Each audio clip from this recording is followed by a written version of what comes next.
ഇപ്പോൾ നമ്മൾ കാണുന്നത് ഇന്ത്യയിലെ ഏറ്റവും മോശം പേര് സൃഷ്ടിച്ചിട്ടുള്ള കർണാടകയിലെ ബിസിനസ്സുകാരൻ വിജയ് മല്യയാണ്. വിജയ് മല്യ ഇന്ത്യയിലേക്ക് മടങ്ങി വരുന്നു എന്നുള്ള അഭ്യൂഹങ്ങളൊക്കെ ഉണ്ട്. കിങ്ഫിഷർ കമ്പനിയുടെ ഉടമസ്ഥനായിരുന്നു വിജയ് മല്യ. കിങ്ഫിഷർ ബിയർ ഉണ്ടാക്കുന്ന ഒരു കമ്പനിയായിരുന്നു. അവർക്ക് സ്വന്തമായിട്ട് എയർലൈൻസ് ഉണ്ടായിരുന്നു. കോടിക്കണക്കിന് രൂപയുടെ കുടുംബസ്വത്ത് ഉള്ളവനാണ് വിജയ് മല്യ. ഇന്ത്യയുടെ വെളിയിൽ UK കോടിക്കണക്കിന് രൂപയുടെ കൊട്ടാരങ്ങളൊക്കെ വിജയ് മല്യയ്ക്ക് ഉണ്ട്. പരമ്പരാഗതമായി കോടീശ്വരനായിട്ടുള്ള ഒരു വ്യക്തിയാണ് വിജയ് മല്യ.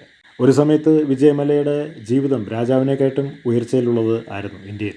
എപ്പോൾ നോക്കിയാലും അയാൾ വിമാനത്തിൽ മാത്രമേ യാത്ര ചെയ്യുള്ളൂ. സ്വർണ്ണ നിറത്തിലുള്ള ഗ്ലാസ്സുകൾ ധരിക്കുക, അയാളുടെ സ്വന്തം മദ്യം ഉണ്ടാക്കി അത് വിൽക്കുക, അത് കുടിക്കുക, ഇന്ത്യയിലെ പലതരത്തിലുള്ള ക്രിക്കറ്റ് ടീമുകളെ സ്വന്തമാക്കുക, പല സിനിമാക്കാരുമായിട്ട് അഗാധമായിട്ടുള്ള ബന്ധം പുലർത്തുക, ബാംഗ്ലൂർ കേന്ദ്രീകരിച്ചിട്ടുള്ള ടർഫ് ക്ലബിന് നേതൃത്വം കൊടുക്കുക, ഒരുപാട് കുതിര പന്തയങ്ങൾക്ക് നേതൃത്വം കൊടുക്കുക. അങ്ങനെ അയാളില്ലാത്ത കഷായം ഉണ്ടായിരുന്നില്ല. അയാൾ വലിയ വലിയ മീറ്റിങ്ങുകളൊക്കെ പോയി കഴിഞ്ഞാൽ നടിമാരെയൊക്കെ പരസ്യമായി കെട്ടിപ്പിടിക്കുകയും ഉമ്മവെക്കുകയൊക്കെ ചെയ്യും. എവിടെ പോയാലും അയാളുടെ പൊങ്ങച്ചം അയാളെപ്പോഴും കാണിക്കും.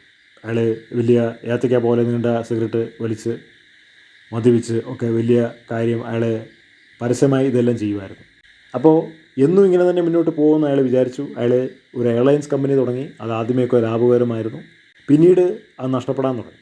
അന്നത്തെ സമയത്ത് പ്രണാബ് മുഖർജി ആയിരുന്നു ഇന്ത്യയിൽ മന്ത്രിയായിട്ടിരിക്കുന്ന സമയത്ത്. പ്രണാബ് മുഖർജിയുടെ അടുത്ത് പോയിട്ട് ഇദ്ദേഹം തൻ്റെ വിഷയങ്ങൾ അവതരിപ്പിച്ചപ്പോൾ ഇത് നിർത്താൻ പോകാമെന്ന് അയാൾ പറഞ്ഞു.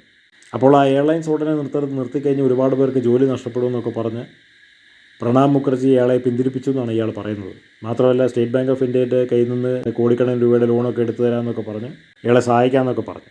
അത് ശരിക്കും പറഞ്ഞാൽ കിങ്ഫിഷറിനെ കൊടുക്കാൻ വേണ്ടിയിട്ട് പറഞ്ഞിട്ടുള്ള ഒരു ആശയമായിരുന്നു. കാരണം ഗവൺമെൻറ്റിന് കിങ്ഫിഷർ എയർലൈൻസ് റൺ ചെയ്യേണ്ടത് ആവശ്യമായിരുന്നു. കാരണം അന്ന് ഇന്ത്യയിൽ പ്രൈവറ്റ് എയർലൈൻസ് വളരെ കുറവായിരുന്നു.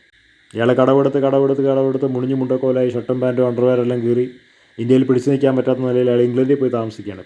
ഇപ്പോൾ അയാൾ പൈസയൊക്കെ കെട്ടിവെച്ചിട്ട് പൂർവാധികം ശക്തമായി വീണ്ടും മടങ്ങി വരാനുള്ള ഒരുക്കത്തിലാണെന്നാണ് പറയുന്നത്. ഒരു പോഴനായിട്ടുള്ളൊരു മനുഷ്യനായിരുന്നു അയാൾ.